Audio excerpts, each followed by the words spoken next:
रूस की एटमी अटैक की धमकियों से यूरोप में बेचैनी बढ़ रही है। यूरोपीय देश रूस की धमकियों से निपटने की तैयारी के बारे में सोच रहे हैं।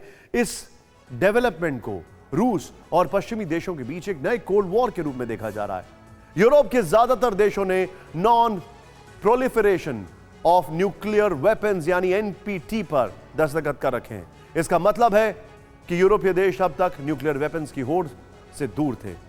विदेश मामलों के जानकार कह रहे हैं कि रूस के मिसकैलकुलेशन से पूरे यूरोप का सिक्योरिटी ऑर्डर बदल सकता है, क्योंकि यूरोपीय देश अपनी सुरक्षा के लिए डेटरेंट के तौर पर परमाणु हथियार बनाने की रेस शुरू कर सकते हैं। पूरी रिपोर्ट। क्या यूक्रेन में निर्णायक जीत के लिए रूस परमाणु हथियारों का इस्तेमाल करेगा? क्या इस खतरे से निपटने के लिए यूरोप में परमाणु हथियारों की नई होड़ शुरू होने वाली है? क्या रूस की न्यूक्लियर अटैक की धमकियां यूरोप के सिक्योरिटी ऑर्डर को बदल देंगी? डिजिटल मार्केटिंग को सीखकर आपके प्रोडक्ट्स और सर्विसेज को दुनिया को बेचना चाहते हैं तो फ्रीडम ऐप को अभी डाउनलोड करें। डिजिटल मार्केटिंग का एक्सपर्ट बनें। ये वो सवाल हैं जो यूक्रेन वॉर के 6 महीने बाद पूछे जा रहे हैं। यूक्रेन वॉर में रूस के मिस एडवेंचर और मिस कैलकुलेशन ने यूरोप को एक ऐसे मुहाने पर खड़ा कर दिया है जहां पल पल न्यूक्लियर अटैक का खतरा बढ़ रहा है। पूरे यूरोप में चिंता है कि अगर रूस ने परमाणु हथियारों का इस्तेमाल किया तो इसका मुकाबला कैसे होगा।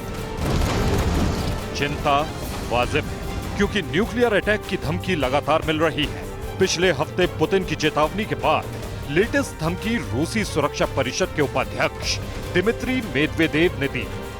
मेदवेदेव ने कहा, रूस को अपनी सुरक्षा के लिए परमाणु हथियारों के इस्तेमाल का पूरा हक है। अगर हमें मजबूर किया गया तो हम न्यूक्लियर हमला करेंगे। ये कोरी धमकी नहीं है।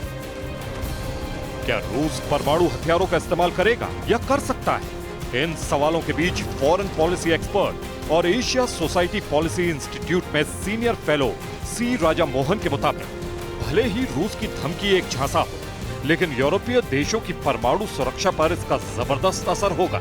यूक्रेन जैसे नॉन न्यूक्लियर वेपन स्टेट को न्यूक्लियर अटैक की धमकी का असर यूरोप के दूसरे देशों पर दिखेगा। यूरोप और एशिया के देश परमाणु हथियारों की अपनी नीति पर नए सिरे से सोचने पर मजबूर होंगे। सवाल यह है कि क्या यूरोपीय देश यूक्रेन के मौजूदा हालात से कोई सबक लेने की सोच रहे हैं? क्या यूरोपीय देश अपने परमाणु हथियार बनाने के बारे में सोच सकते हैं? पहली नजर में यूरोपीय देशों द्वारा न्यूक्लियर वेपन्स बनाने की बात अजीब लग सकती है, क्योंकि फ्रांस को छोड़कर यूरोपीय संघ के सभी देशों ने परमाणु अप्रसार संधि पर दस्तखत कर रखे हैं। यूरोपियन यूनियन के देश अपनी सुरक्षा के लिए इस वक्त अमेरिका के न्यूक्लियर अम्ब्रेला पर निर्भर है। समझौते के तहत अमेरिका ने 5 नाटो देशों बेल्जियम, जर्मनी, इटली, नीदरलैंड और तुर्की के साथ परमाणु हथियार साझा करने की व्यवस्था की थी। फॉरेन पॉलिसी एक्सपर्ट सी राजा मोहन के मुताबिक यूरोप के लिए सबसे आसान तरीका होगा फ्रांस के परमाणु जखीरे को पूरे यूरोप की सुरक्षा के लिए इस्तेमाल किया जाए।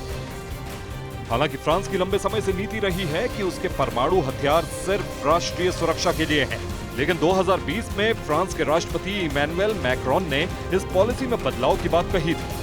अब यह खबर भी आई है कि जर्मनी फ्रांस के न्यूक्लियर जखीरे के लिए आर्थिक मदद दे सकता है।